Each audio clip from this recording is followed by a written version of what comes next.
Good morning, and this is the day, our most awaited travel to Palawan, and we will be riding motorcycles. We've been planning this for months already, and we wanted to experience kung paano ba mag-ride dun sa Palawan. At dahil mahal ang magpa-ship ng motor from Iloilo to Palawan, ay nag-decide kami na mag-eroplano.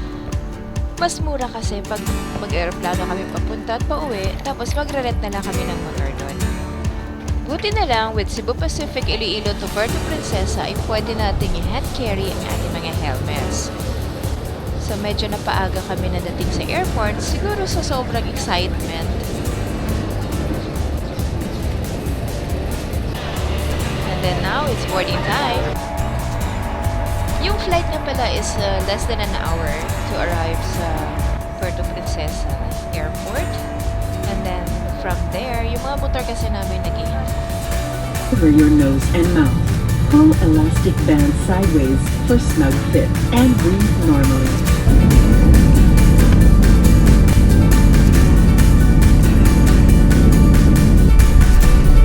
Pocket, and be reminded that the authorized removal of the And we have finally arrived sa Puerto Princesa Airport. This is exciting. Yung mga motor namin naghihintay na sa parking area. Nahatid na ng aming pinagrentahan kanina. And they are just waiting for us. So after we get our luggage, diretso na kami sa parking area para mag-prepare sa aming travel.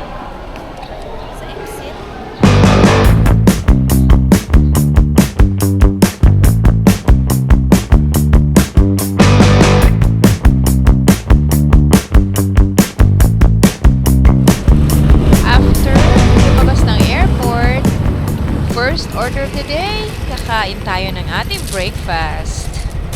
So for a quick stop, dito na lang muna tayo sa McDonald's, along the way lang naman. And then, syempre, yung motor kailangan din uminom kasi baka uhawi tayo sa biyahe, di ba? So full tank, Paborit ko na. hopefully makakarating ito sa Brooks Point na hindi kami magpagasap ulit. Ibot ng bag? Apon do, dapakan tumanggap. Okay, let's go. Dadaan. Okay, let's hello. Hello. Sunrise.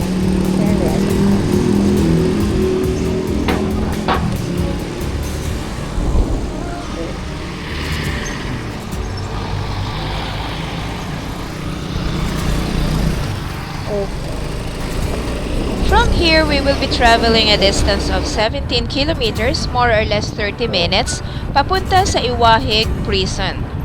Doon muna yung first stop natin for a photo op lang.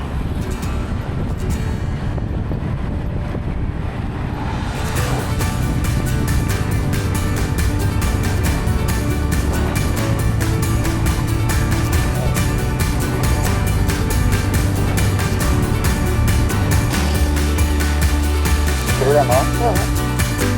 Sige.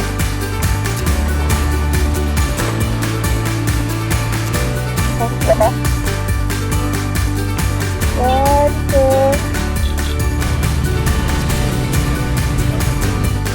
Alright, so after natin magpa-picture dun sa gate ng Iwahig, hindi na tayo pumasok. So, we will be riding again to our next stop, which is the Acacia Tunnel. Madadaanan natin papuntang Brooks Point. Itong area na to has become one of the most photographed spots on the island kasi nga sa sobrang dami ng acacia trees na nag-form na ng tunnel. This is roughly 1.2 kilometers long at sobrang ganda pag nandun ka na sa area. Nakikita ko lang sa Facebook. So ngayon, mapupuntahan natin yung lugar na to at may experience natin kung gaano ba talaga kaganda yung Acacia Tunnel dito sa Palawan.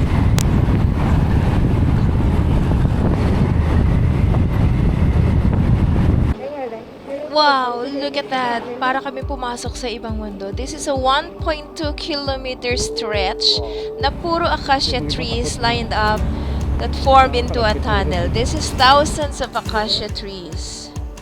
Grabe, ang lamig dito sa lugar na to. So peaceful. Sobrang close to nature. Mafe-feel mo talaga. So amazing. Grabe. This is a rare scene sa pagmumotor kasi dito lang to sa Palawan makikita.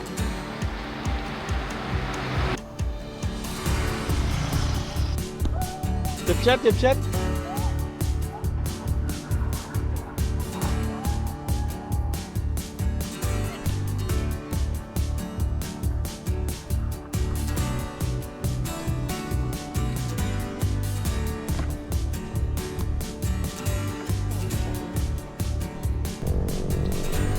And pagkatapos naming mag-enjoy at magpahinga dito sa ilalim ng mga akasya, ay tutuloy na kami sa Brooks Point.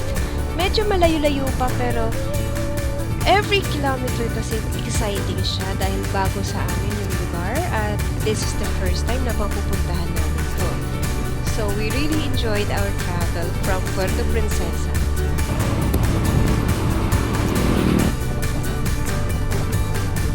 Di ba, sarap mag-ride pag ganitong under the trees ka lang, yung hindi mo nararamdaman yung init ng araw.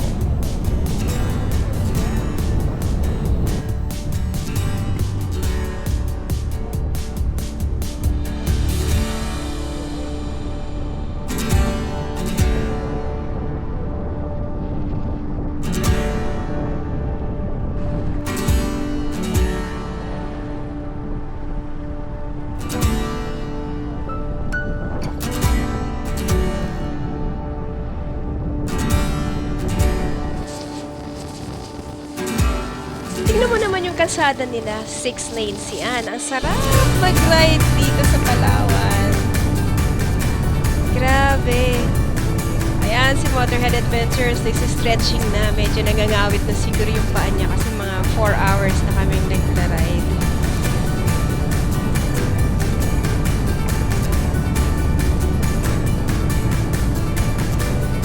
Ito ang totoong chill ride kasi namamasyal lang kami, nag-i-enjoy sa mga nakikita namin tanawin at kukunti lang yung bumibiyahe sa kalsada. Ayan ko.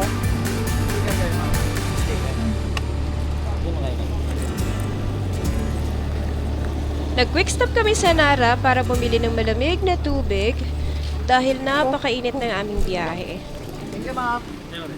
Thank you. Shoutout nga pala sa mga humingi ng sticker. Sana na-follow nyo kami at napanood nyo yung vlog na to.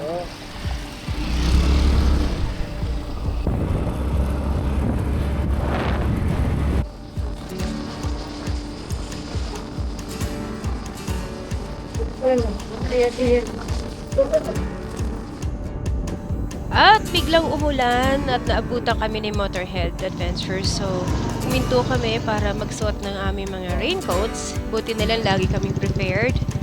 Rain or shine, ride pa rin. So, kailangan di tayo mabasa para hindi magkasakit. Hindi pwede.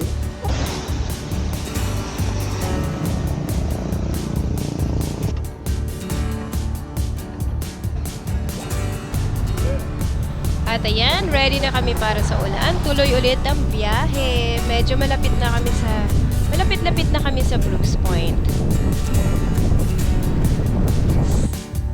Sa lahat ng nadaanan namin from Puerto Princesa, dito lang ang may ginagawang kalsada. Lahat ng nadaanan namin kalsada, ang ganda talaga.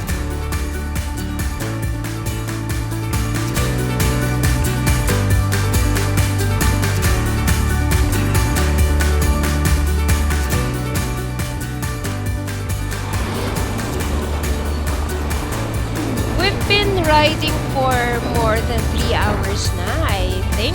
And malapit-lapit na kami sa aming destinasyon.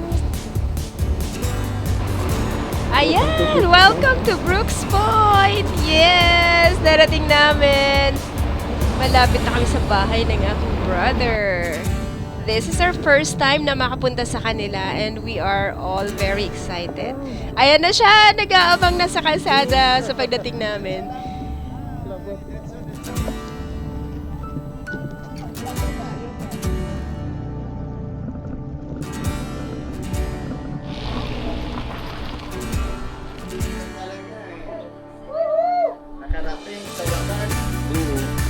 Grabe.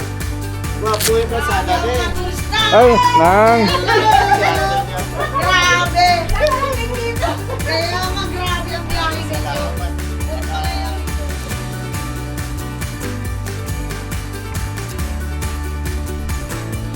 Pagkatapos namin kumain ng napakasarap na dinner ay namasyal kami sa bayan ng Brooks Point.